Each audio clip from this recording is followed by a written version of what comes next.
You're now tuned into Kofi's universe, since you're just sitting on Uranus. This is the #1 YouTube channel for hip-hop culture news, informed black social issues, song reaction videos, and even comedy. So be sure to like this post, and if you haven't already subscribed, do so right about now. Razzcast. YouTube, salute. Steve Stoute thinks older generations are being hypocritical. If you're new to my channel, thumbs up the video.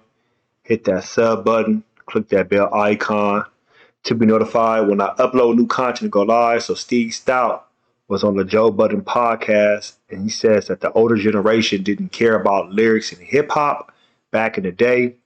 That's why it took Nas 5 years to go gold after dropping Illmatic. All right, let's listen to this audio. About lyrics, and they're like, yo, nobody cares about lyrics anymore and all this other shit. And I was thinking, it's so funny, it's so easy for an older generation to talk like that. They weren't giving a fuck about lyrics when Nas put out Illmatic. That's why it took 5 years to go gold. They wasn't giving a fuck about lyrics when Young MC didn't take that long to go gold. Or they were buying that shit. There's always been trash music, and there's always been Reasonable Doubt took a long time to go off. Look at Reasonable Doubt's first week. But Illmatic didn't have a funky Cole Medina. Huh? No, MTV was pushing that shit. Yeah, all that type of shit. My only point is that you may like lyrics and all that other kind of stuff, and it may be something that you love, but does it make you buy it? You know what I'm saying? And you can't look at generations and go, like this new generation, they don't give a fuck about lyrics. You weren't rewarding niggas who was making lyrics back then. Good point. G-Rap didn't get rewarded. He damn sure did. I mean, what the fuck that's why they do all that other shit. Because you're not rewarding it. You want it, you say it in your heart. That's why Jay said on the album, you want to buy my old shit, buy my old albums. You don't want to hear me go forward, buy my old shit then if I'm rapping in a way you don't like. Because you weren't fucking there anyway.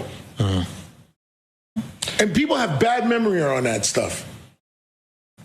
So what do you think, if I'm an artist today, or I'm an artist and I'm sitting with my team, what do you think the main points are for the consumer to actually purchase something versus just giving it a quick stream? Like, what are consumers looking for from their artists? You know what?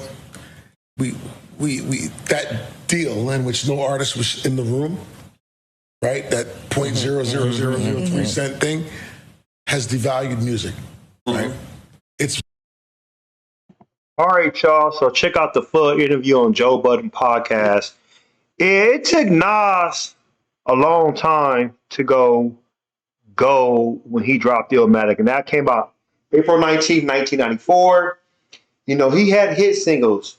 It Ain't Hard to Tell, The World Is Yours, One Love, but that was really for the hip-hop hits. Yes, when It Was Written came out in 96, he had songs for the radio. Not like selling out, but songs that can reach everybody, like If I Rule the World, The Street Dreams, even a remix with R. Kelly. So that was actually helped him to get to that next level. Because everybody, when Nas dropped, he was making noise in the hip hop community. Don't get me wrong. But I think so many people slept on Illmatic that when It Was Written came out, it was like, oh, hell yeah, we're going to get this. And it was the #1 album, on Billboard. #1 on Billboard 200. It had the #1 video on MTV. I remember because, like I said, I was in high school. So I was super young. I was like, oh, look at this. And I was happy about that. Jay-Z had Ain't No Ninja, that song with Foxy Brown. That was on the Nutty Professor soundtrack, right? But they also put that on the album. So he had Can't Knock the Hustle and stuff. That album took a minute. As far as it still went gold, but it didn't go platinum right then and there.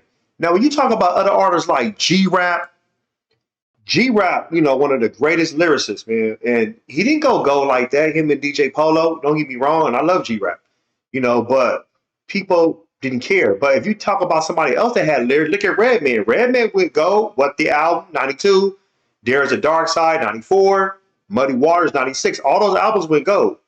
Doc's the name 2000. That album went platinum. But Method Man lyrics, after dropping Into the Wu 36 Chambers, people wanted Method Man. He was, eye candy for the women and All I Need, that track. And then even with the No Diddy remix, helped that go platinum. But Wu-Tang, they known for lyrics. GZA went gold. Raekwon went gold in 2 months, only built for Cuban links. There's other artists like, okay, look at Black Moon, Helter Skelter. They didn't go gold like that. You see what I'm saying? Mobb Deep went gold, but Prodigy didn't really show his full lyrical capabilities until like the Hell on Earth album. 95, the infamous, he was giving us snippets of it, but he really, really, really went into the Hell on Earth album. Like, oh, look at Prodigy. He's going in with the lyrics. Prodigy had lyrics on the infamous, but he really went in. Biggie had lyrics. He was a lyrical assassin. Biggie, don't get me wrong, by far, but Biggie had those radio hits, Juicy. Biggie, Give Me One More Chance, the remix. You see what I'm saying? So he had those hits that was going to help him get to that next level. There's other artists out there, and it ain't come across my head right now. I'm talking about the lyrical artists that people will like say, oh, that person is tight, but at the same time, people probably will overlook. Now, other artists, like the new generation, do they care about the lyrics? This new generation, they overlook Kendrick's lyrics. They do.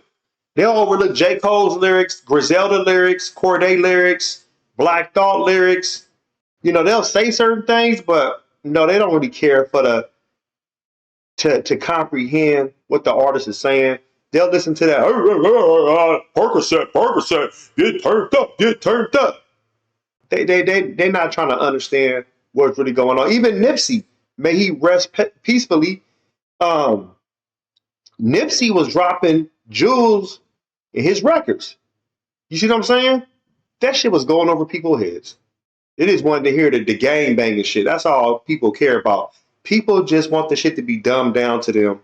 But as far as like Nas, like I said, Nas, you would have thought that album went platinum when it first came out, but it didn't. It took like I said, I believe people bootlegged that album too. If somebody correct me if I'm wrong, I think people was bootlegging that album.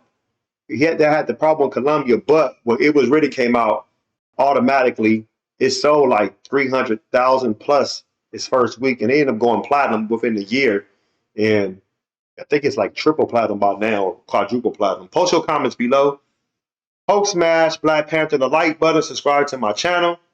Click the bell icon to be notified when I upload new content and go live. You want to support, donate to the channel, I have Patreon. Patreon.com/KofiUniverse. Venmo, CashApp, PayPal, Streamlabs, everything's in the description. Until next time, salute.